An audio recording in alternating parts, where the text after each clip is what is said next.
அன்பார்ந்த எங்களுடைய சித்திரை சுவாதி விசாகம் ஆகிய நட்சத்திரத்தில் பிறந்த துலாம் ராசி நேயர்களுக்கு ராகு பகவானாகப்பட்டவர் கும்பராசியிலிருந்து மகர ராசிக்கும், கேது பகவான் சிம்ம ராசியிலிருந்து கடகராசிக்கும் பயிற்சி ஆகிறார். அதாவது ராகு கேது பயிற்சி. இந்த ராகு கேது பயிற்சிங்கிறது 1.5 வருஷத்துக்கு ஒருக்கா நடைபெறக்கூடிய பயிற்சி. நல்லா தெரிஞ்சுக்கணும். இந்த ராகு கேது பயிற்சி 1.5 வருஷத்துக்கு ஒருக்கா மாறி என்ன நன்மை, அதாவது இதில் என்ன பியூட்டின்னா, ராகு நல்லது பண்ணால் கேது கெடுதல் பண்ணுவார், கேது நல்லது பண்ணால் ராகு கெடுதல் பண்ண, யாரோ ஒன்று பேலன்ஸ் அப்படித்தான் இருக்கும். சில ராசிகளுக்கு இந்த ரெண்டுமே கெடுதல் பண்ணுற அமைப்பும் நடக்கும். அப்போ இந்த மாதிரி ராகு கேது பயிற்சி டைமில் கண்டிப்பாக நம்ம சொந்த ஜாதகத்தை ஒரு தடவை பார்க்கணும். அப்போ தான் இந்த ராகு கேது பயிற்சியின் மூலம் நமக்கு நன்மை உண்டா இல்லையாங்கிறதை முழுமையாக தெரிஞ்சுக்க முடியும். இப்போ நான் சொல்கிறதுங்கிறது பொதுவான பலன்கள், துளாராசிக்கு பொதுவான பலன்கள். இருந்தாலும் அவங்க சொந்த ஜாதக கட்டத்தில் பிரச்சனைகள் இருந்தால் ராகு கேதுவினால இதுவும் சேர்ந்துக்கும். அப்போ கண்டிப்பாக சொந்த ஜாதகத்தை ஒரு முறை பார்க்கணும். இதில் நான் சொல்கிற பலாபலன்களில் நல்லதும் இருக்கலாம், கெட்டதும் இருக்கலாம். நான் சொல்லலை. இதை 18 சித்தர்களில் ஒருவரான புலிப்பாணி சித்தர் அப்படிங்கிறவர் பல ஆயிரம் ஆண்டுகளுக்கு முன்பாகவே இதெல்லாம் தன்னுடைய ஓலைகளில் எழுதி வச்சுட்டு போனதை எடுத்து நான் அதை விளக்க உரையாக எழுதி தான் உங்களுக்கு சொல்கிறேன். என்னடா இது அந்த யூடியூப்பில் நல்லா சொன்னாங்க, இவர் இப்படி சொல்கிறாரு அப்படின்லாம் நீங்கள் நினைக்க வேண்டாம். என்ன இருக்கோ அதை சொன்னால் தான் நீங்கள் அதிலிருந்து காப்பாற்றிக்க முடியும். உங்களை திருப்திப்படுத்தணும், நீங்கள் சந்தோஷப்படணும், எங்களுடைய யூடியூப் சேனல் நல்லா ஓடணுங்கிறதுக்காக இல்லாததை எக்ஸ்ட்ரா பிட்டெல்லாம் போட முடியாது. என்ன இருக்கோ அதுதான். அப்படி பார்க்கும் பொழுது துலாம் ராசி அப்படின்னு எடுத்துட்டால் ராகு பகவான் 4ஆம் இடத்துக்கு பயிற்சியாகிறார். 5ஆம் இடத்துலேருந்து 4ஆம் இடத்துக்கு. மற்ற கிரகங்கள் எல்லாம் 5ஆம் இடத்துலேருந்து 6ஆம் இடத்துக்கு போகும். இந்த ராகு கேது மட்டும் ரிட்டர்னில் பயிற்சி ஆகும், ரிவேஸில். அப்போ 4ஆம் இடத்துக்கு ராகு வருவதனால் என்ன நடக்குது? துக்கம் ஏற்படும். நல்லது இல்லை, எடுத்தோடனே சொல்கிறார். துக்கங்கள், மன கஷ்டங்கள், மன சஞ்சலம், மன வியாகுலம், மன பயம், இடமாற்றம், தொழில் மாற்றம், வேலை மாற்றம், இதெல்லாம் கொடுக்குறாரு. வாத ரோகம், அதாவது நம்ம உடம்புல 3 நரம்புகள் தான் மெயினான நரம்பு. நீங்களாம் டாக்டர்கிட்ட போனால் என்ன பண்ணுவாங்க? முதல்ல எல்லாம் இப்போவும் அதான் பண்ணுவாங்க. எனக்கு மணிக்கட்டை பிடிச்சி பார்ப்பாங்க என்ன நோய்க்கு போனீங்கனாலும். இந்த 3 நரம்பும் சேரக்கூடிய இடம் என்ன நரம்பு? வாதம், பித்தம், சிலேஷ்மம்னு பேர். இடா, பிங்களா, சுஷும்னான்னு சொல்லுவாங்க. இந்த 3 தான் மெயினான நரம்பு. இது மணிக்கட்டில் சேரும். அப்புறம் பார்த்தீங்கன்னா நம்ம தலையில் பார்த்தீங்கன்னா பூர்வத்துக்கிட்ட இந்த சுக்லாம்பரதன் கொட்டுறோம் பார்த்தீங்களா, நெத்தி பொட்டும்பாங்க. அதனால தான் இந்த 2 இடத்துலையும் ஏதோ ஒரு இடத்துல அடித்தோம்னா, சினிமாலெலாம் பார்த்தீங்கன்னா துப்பாக்கி எடுத்து அங்கே தான் வைப்பான். உடம்புல அத்தனை இடம் இருக்கே, வேற எங்கேயோ வைக்கிறாரா? உடனே உயிர் போகக்கூடிய இடம். அதனால தான் காதல் தோல்வினா அதே சினிமாவில் பார்க்கலாம், பிளேடு எடுத்து இந்த மணிக்கட்டில் அறுப்பாங்க. உதாரணம் நீங்கள் பார்த்ததுனால சொல்கிறேன். இந்த 2 இடத்துல தான் இந்த 3 நரம்பும் சேரும். ஒருத்தர் ஈஸியாக சாகடிக்கணும்னா இந்த சும்மா சுண்டுனீங்கன்னா போகிறோம், இந்த இடத்துல அவன் செத்து போயிடுவான். பெரிய ஆயுதங்கள்லாம் எதுவுமே வேண்டாம். அங்கே அடிக்கணும், இங்கே அடிக்கணும், இங்கே எல்லாம் இந்த இடத்துல பலாருன்னு நல்லா குத்துனீங்கன்னா பட்டுன்னு இந்த 3 நரம்பு டேமேஜ் ஆச்சுன்னா முடிஞ்சுது.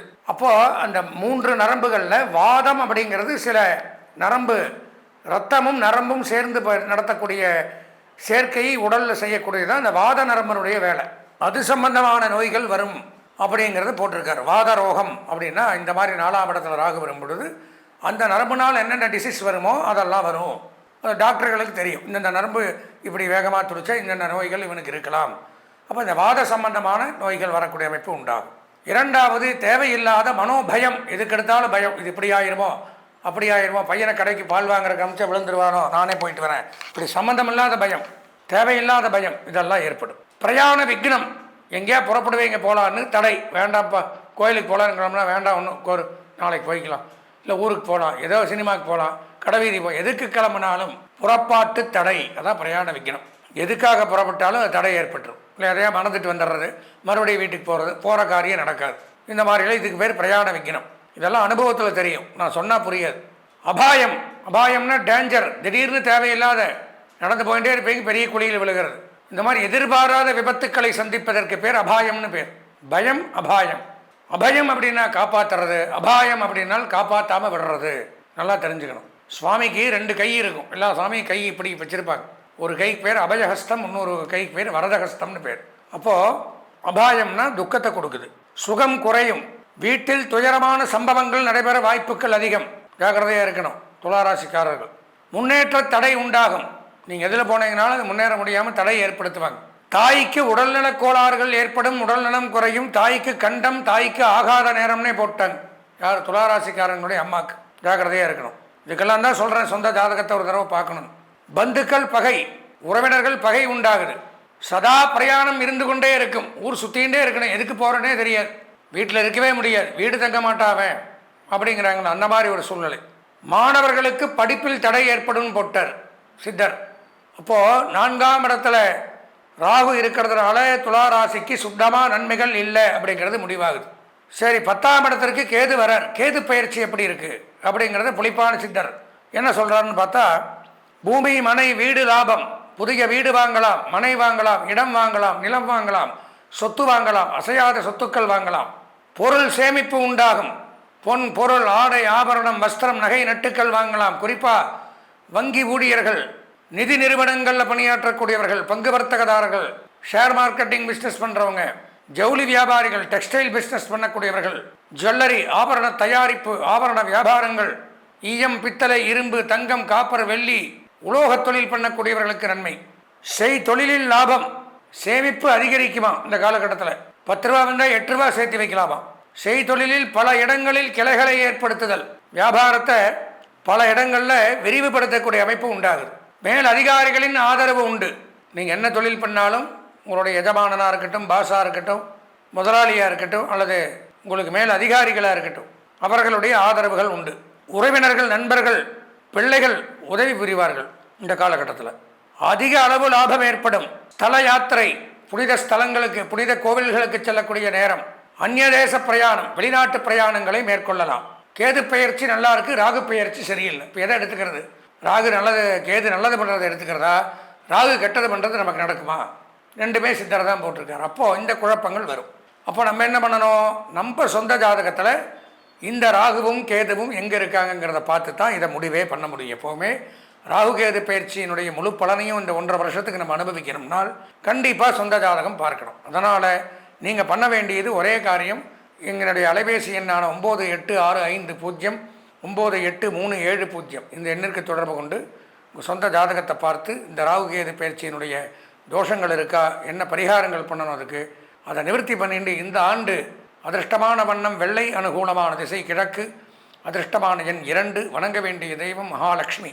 மகாலட்சுமியை வணங்கி வழிபட்டும் சொந்த ஜாதகத்தை பார்த்தும் இந்த ராகுகேது பயிற்சியை தங்களுக்கு சாதகமாக்கிக் கொள்ள ஆசீர்வதித்து விடைபெறுகிறேன். நன்றி, வணக்கம். பொதுவாக நான் முதல்ல சொல்கிற மாதிரி ஒவ்வொரு கிரகமும் பயிற்சியாகும். 9 கிரகமும் நமக்கெல்லாம் அப்படி சொந்த வீடு இருக்கோ, நவகிரகங்களுக்கு வீடுன்னு சொல்லக்கூடியது இந்த 12 ராசிகள். அந்த அவங்கவுங்க ராசியில் அவங்கவுங்க வீட்லேயே அந்த கிரகங்கள் இருக்குன்னு சொல்ல முடியாது. நாமெல்லாம் இப்படி அங்கேயும் இங்கேயும் போயின்னு வந்துட்டே அப்படி ரவுண்டிங்லேயே இருக்கிற மாதிரி நம்ம ஆயுள் வரைக்கும் அந்த கிரகங்களும் ஒரு ராசியை விட்டு மற்றொரு ராசிக்கு போவதற்கு பெயர் பயிற்சி. அதில் ஒவ்வொரு கிரகத்திற்கும் கால அளவுகள் அப்படிங்கிறது உண்டு. எல்லாருக்கும் தெரியும், நான் ஒரு தடவை சொல்கிறேன். சூரியன் 1 மாதத்தில் ஒரு பயிற்சி, சந்திர பகவான் வெறும் 2 நாளில் பயிற்சி, செவ்வாய் புதன் சுக்கிரன் மினிமம் 1.5 மாதத்தில் பயிற்சி, அதிகப்படியாக இருக்கக்கூடியது சனி பகவான் 2.5 ஆண்டுகள், அதுக்கப்புறம் எடுத்துட்டால் அதிகமாக இருக்கிறது இந்த ராகு கேது 1.5 வருஷம், அதுக்கப்புறம் குரு பகவான் 1 வருஷம். அப்போது இந்த 1.5 வருஷம் முடிஞ்சு ஒரு ராசியை விட்டு அடுத்த ராசிக்கு போகிறது அப்படிங்கிறது வழக்கம். ஆனால் இந்த ராகு கேது மட்டும் என்ன பண்ணுவாங்கன்னா அப்படியே ஆன்டி கிளாக் வைஸ் பின்னாடி பயிற்சி ஆவாங்க. 7ன்னா 8க்கு போக மாட்டாங்க, 7ன்னா 6க்கு வந்துடுவாங்க. அப்படியே ரிவேர்ஸில் வர்றது தான். அதனால தான் இந்த நவகிரகங்களை பிரதட்சணம் பண்ணி நமஸ்காரம் பண்ணும் பொழுது 7 பிரதட்சணங்கள் வளமாகவும் கடைசி 2 பிரதட்சணங்கள் வளம் இல்லாமல் அப்பிரதட்சிணம்னு சொல்லுவாங்க. ஆன்டி கிளாக் வைஸாக வரக்கூடியது இந்த ராகு கேதுகளுக்கு. அப்போ தான் அது அவங்களுக்கு பிரதட்சணத்தை குறிக்கும் அப்படின்னு. பொதுவாக இந்த ராகு கேது அப்படிங்கிறது முதல்ல நவகிரகத்திலே கிடையாது. பின்னாடி இந்த சிவபெருமான் பார்க்கடலை கிடைகிறாரு.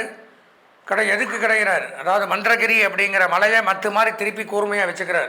ஆதிசேஷன் அப்படிங்கிற பாம்பை வந்து நாணல் மாதிரி வச்சு பார்க்கடலை கடையும் பொழுது முதல்ல வரக்கூடியது அப்படிங்கிறது ஆலகால விஷம். அதுக்கு வந்து போட்டி போட்டுக்கிறாங்க. அமிர்தம் கிடைக்கும் அப்படிங்கிறதுக்காகத்தான் தேவர்களும் அசுரர்களும் காத்து கிடக்கிறாங்க. முதல்ல அதிலிருந்து வெளிப்படக்கூடியது பயங்கரமான கொடிய விஷயம் அப்படின்னு ஆலகால விஷம்னு பேர். அதுக்கு அது வருது. அதனுடைய தாக்கம் தாங்காமலேயே பாதி பேர் மரணம் அடைஞ்சிடறாங்க. அதாவது அது வெளியில் வரும்பொழுது சாப்பிடவும் இல்லை, அது ஸ்ப்ரெட்டு, அதனுடைய ஸ்மெல் பண்ணோன்னே நிறைய பேர் இதாக பார்த்துட்டு சிவபெருமான் அதை அப்படியே விழுங்குறார். விழுங்கும் பொழுது அம்பாள் வந்து அப்படியே கழுத்தில் பிடிச்சி அதை உள்ளே போகாமல் நிறுத்திடுறதுனால தான் சிவபெருமானுக்கு நீலகண்டன் அப்படின்னு பேர். கண்டம்னா சமஸ்கிருதத்தில் கழுத்துக்கு பேர் கண்டம், நீலம்னா ப்ளூ கலர் எல்லாருக்குமே தெரியும். அதனால தான் அந்த விஷம் இருக்குது. பாம்பு கடிச்சிட்டா உடம்பு விஷமாயிடும் எல்லாத்துக்கும். வேறு பாய்சன் சாப்பிட்டா ப்ளூ கலர் ஆயிடுவோம். அப்போ அந்த சிவபெருமானுக்கு அது ஒரு அஸ்திரமாக ஆயுதமாக வச்சுருக்கார் அவர். அந்த கழுத்தில் இருந்து சிவபெருமான் அஷ்டசம்ஹாரம் பண்ணுறார். அதாவது அஷ்டபதம் 8 விதமான சம்ஹாரங்களை பண்ணுறார். அப்போ அந்த சம்ஹாரங்கள் பண்ணும் பொழுது பார்த்தீங்கன்னா எல்லாம் நம்மளை மாதிரி சண்டை போடுறது, துப்பாக்கி எடுத்து சுடுறது அந்த மாதிரிலாம் கிடையாது. பார்த்து ஸ்மைல் பண்ணால் போகிறோம். இந்த எதிரிகள் எப்பேற்பட்ட யாராக இருந்தாலும் சம்ஹாரம் ஆகிறதாக ஆகம சாஸ்திரங்கள்லாம் சொல்லுது. அப்போ இந்த ஆழகால விஷத்தை கக்கி சில அசுரர்களை மன்மத தகனம் அப்படின்னு சொல்லுவாங்க. மன்மதன் அப்படிங்கிறவன் தான் உலகத்திலே அழகான ஆம்பளை, நல்லா தெரிஞ்சுக்கணும்.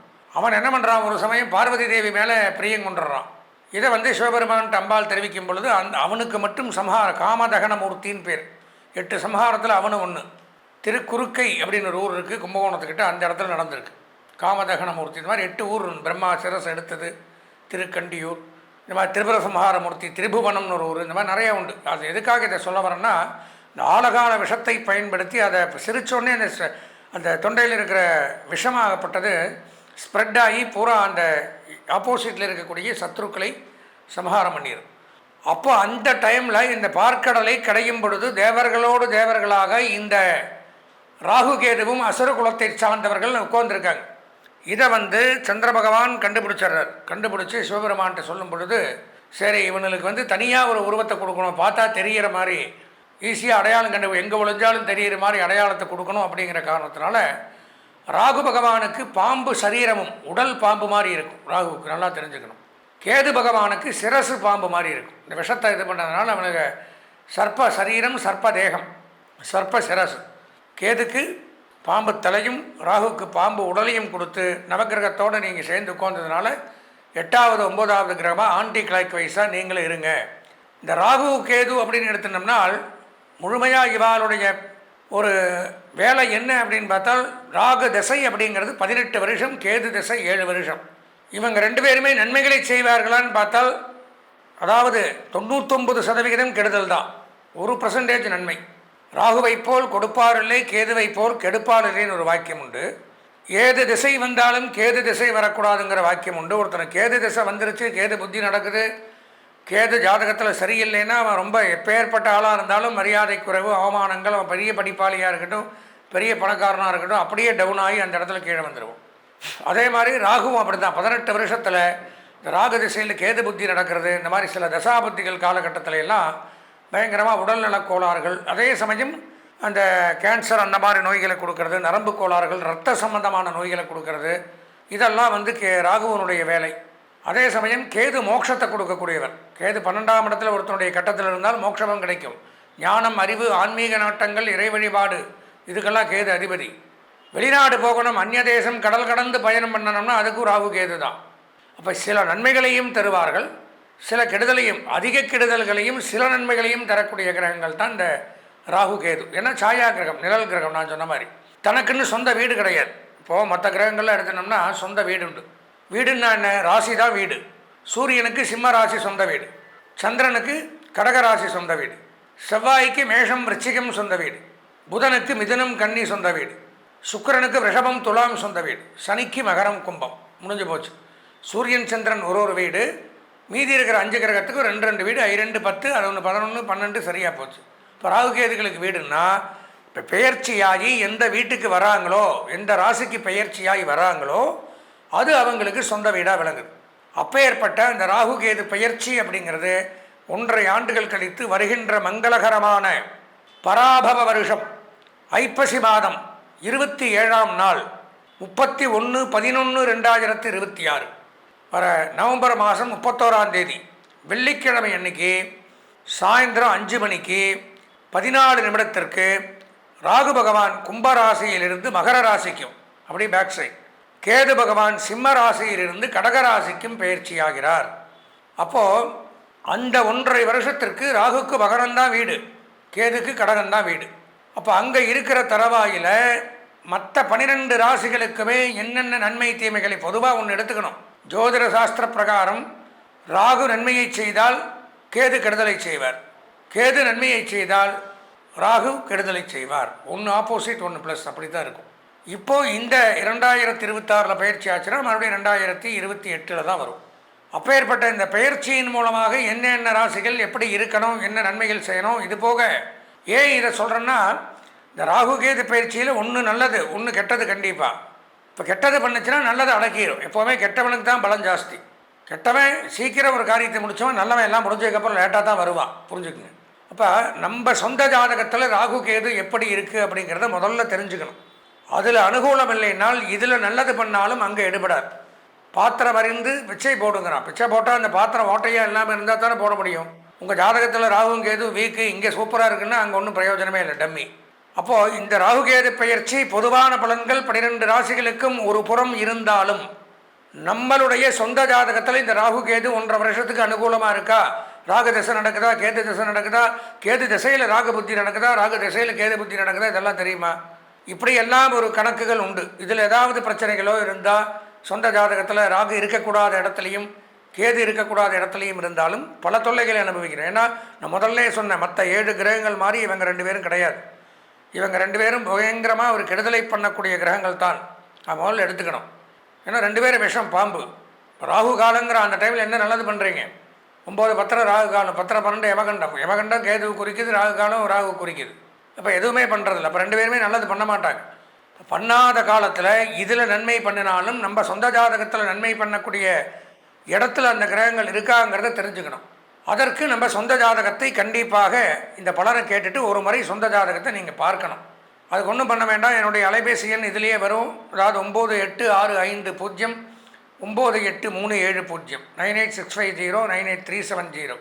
இந்த எண்ணிற்கு தாராளமாக தொடர்பு கொண்டு உங்கள் சொந்த ஜாதகத்தையும் பார்த்து இதில் வரக்கூடிய பலாபலன்களையும் தெரிந்து கொண்டு, இப்போ நான் சொல்லக்கூடிய பலாபலன்கள் அப்படின்னா இதெல்லாம் பல நூற்றாண்டுகள் 1000 ஆண்டுகளுக்கு முன்னாடி புலிப்பாணி சித்தர், உங்களுக்கே தெரியும், ஒவ்வொரு பலனும் அதை வச்சு தான் சொல்கிறேன். 8 சித்தர்களில் ஒருவரான புலிப்பாணி சித்தர், அவர் ஜோதிட நூல்களில் அன்றைக்கே எழுதி வச்சுட்டு போனது தான் பாடல்களாக எடுத்து விளக்க முறையாக எடுத்து, இதில் நல்லது இருக்கலாம் கெட்டது இருக்கலாம், என்னை கவுச்சுன்னு பிரயோஜனம் இல்லை.